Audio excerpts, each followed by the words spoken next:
Mexico's presidential candidates faced off in their second debate Sunday in the border town of Tijuana, with Mexico in the world serving as the central theme of the discussion. Related, Mexico presidential candidates debate international relations. The debate, which was organized by National Electoral Institute, represented the first attempt by the electoral authorities to organize a debate centered on citizen participation, but the sterile format of the event led to most of the 42 people selected to question the candidate being left out of the debate, with only 6 being able to pose a question. Instead, the debate was dominated by moderators Leon Krause and Yuria Sierra, both journalists working for conservative media outlets. Candidates used most of their time to attack other candidates instead of giving full answers to the citizens, who probably ended up more confused. The debate was opened by citizen Luis Angel Amador, who asked the candidates about the North American Free Trade Agreement (NAFTA) between the U.S., Canada, and Mexico, and the internal economic policies that could be implemented in case Trump decides to revise or cancel the agreement, given the strong economic dependence Mexico has with its northern neighbors. But instead of giving concise, clear answers, candidates focused on how to confront President Donald Trump's rather racist remarks. "Trump will have to learn to respect us. I can assure you that," said the center-left candidate Andres Manuel Lopez Obrador, AMLO. "The first thing we have to do is to wean from the gringos and put them in their place," said independent candidate Jamie Rodriguez Calderon, better known as El Bronco, adding that Trump's words can be poisonous. Rodriguez, who speaks typically in anti-welfare neoliberal terms, said it was necessary to review the NAFTA and perhaps even confiscate Banamex, which used to be a national bank, because he considers the terms of its sale were not fair.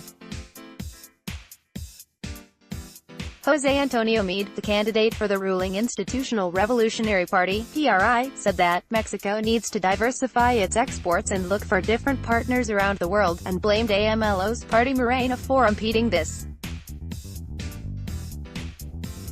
Candidates reaffirmed the need to fight back Trump's lack of respect for Mexicans, to promote a better relationship with the U.S., the country's biggest economic partner, and to defend the NAFTA, which the U.S.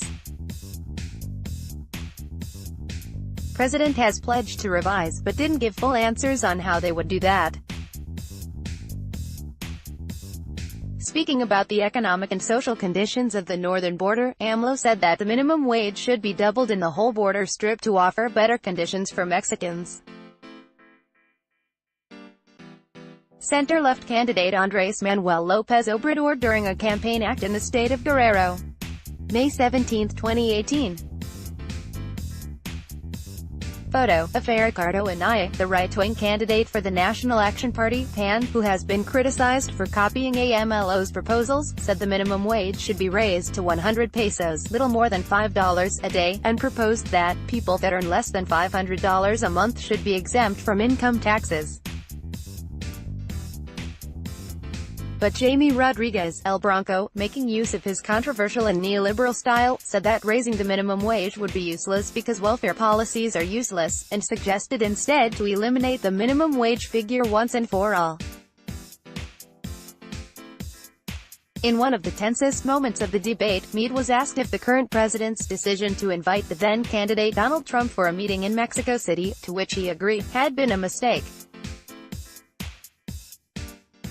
Meade denied this, arguing that the invitation had been used to delay a possible cancellation of NAFTA, showing he's still committed to the party that endorsed him, at the same time trying to distance himself from the current administration, one of the most unpopular in Mexico's recent history. At the same time, he avoids to criticize President Peña Nieto.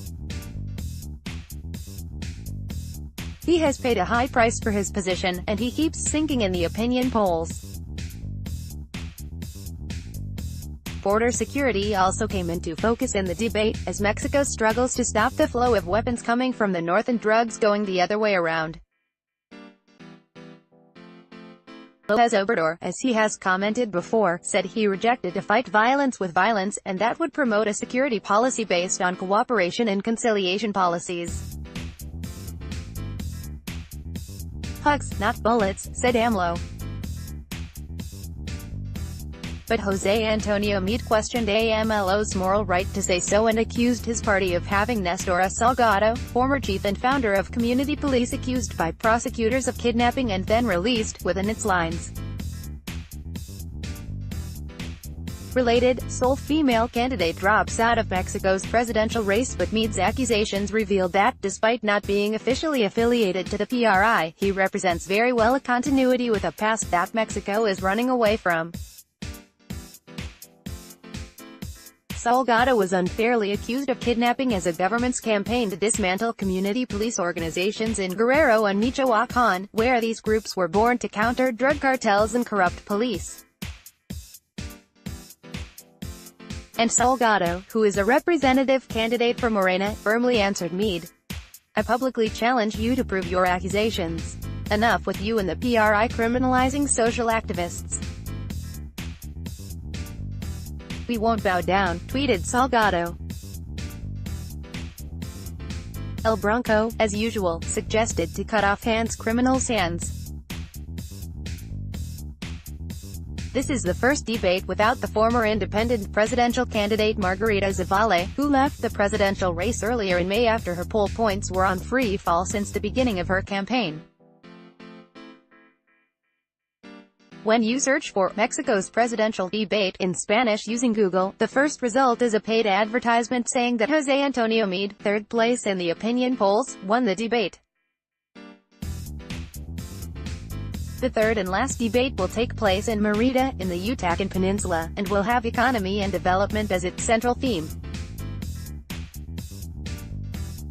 Center-left candidate López Obrador is leading all polls by a wide margin, followed by the right-wing Ricardo Anaya and José Antonio Meade.